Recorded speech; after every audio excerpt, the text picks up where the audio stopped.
Hello, Paul Harvey fans. Can you imagine if your car could talk?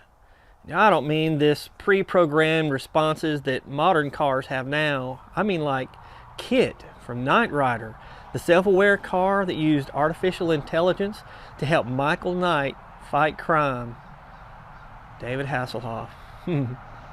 I think all of us who watched the show in the 1980s wanted a car like KITT. So if your car could talk, what would it say? You drive too fast, too dangerously, too slowly?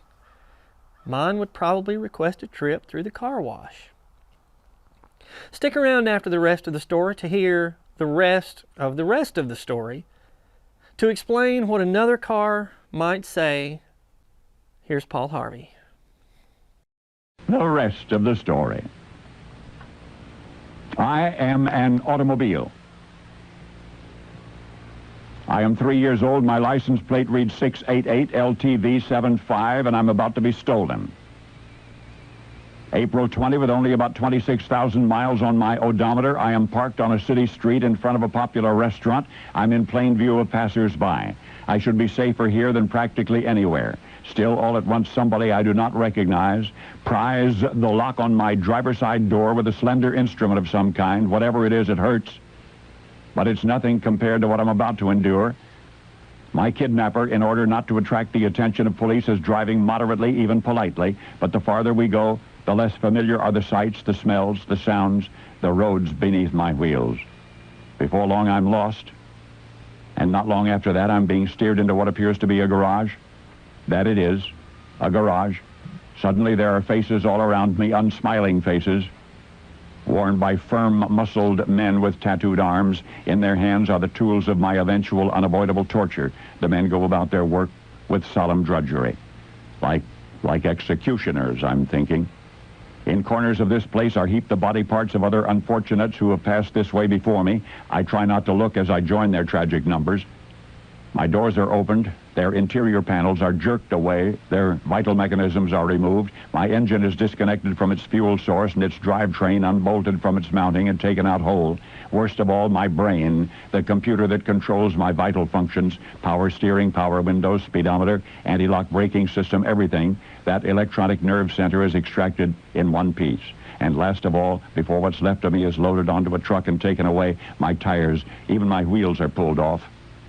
Incredibly, my owners will find me stripped and abandoned in a ditch outside town. More incredibly still, my owner says he wants to keep me, and I am grateful for that. It'll cost some $20,000 to heal what hurts, to replace what's gone, to restore me to my former condition. Fact is, I will never again be my old self. You know how it goes. You have a serious illness, a debilitating injury, and you recover, but something is always left over, an ache here, a susceptibility there, maybe chronic, maybe constant. But you're never quite back to how you used to be. Well, that's the way it was with me. I tried to tell them. I blinked my warning lights. I begged for another physical examination. I may look well, I kept insisting, but I am not well. And I was right. But my warnings were ignored.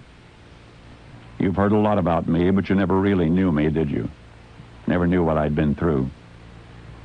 Well, now you'll never forget that once upon a grand theft auto, there was a shiny black Mercedes S280.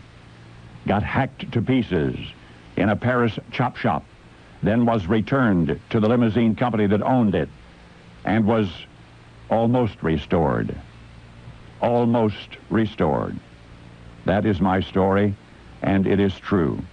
I tried to tell them that my brakes were malfunctioning by flashing the appropriate red light on my dashboard, but for some reason, nobody listened to the complaints of the chauffeurs who drove me, and the last chauffeur must not have cared as he roared into that tunnel one August night last year and took his own life, and mine, and the life of Princess Diana.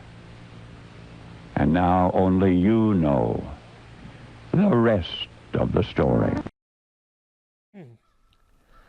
Do you remember where you were? What you were doing when you heard about Princess Diana's death? Although it's been 25 years ago, a quarter of a century, it seems like much less time has passed. Was what Mr. Harvey said true? Was the car a death trap? According to multiple newspaper articles, the Mercedes was purchased new in September '94. 3 months later, an escaped prisoner stole the car, sped through France at speeds of up to 100 miles an hour, and rolled it about a dozen times. The car ended up on its roof in a field. Rather than being destroyed, the car was rebuilt. Just 2 months before the infamous wreck, the vehicle was inspected and deemed to be unsafe at speeds over 37 miles an hour. 37 miles an hour. At the time of the crash, the car was traveling at speeds around 120 miles an hour. Out of respect for the family, once the investigation into the crash was completed, the car was supposed to be destroyed yet again. But in 2017, a private investigator located the car outside of Paris in a storage container in a junkyard. The car's owner, Jean-Francois Moussa, the owner of Etoile Limousines, has been fighting a legal battle to have their car returned so it can be put on public display. Auto Evolution magazine claims the car is worth over $11 million just because it's ties to that moment in history. What do you think should happen to the car? Should it be destroyed or displayed? Thank you for joining me, and as Paul Harvey would say, good day.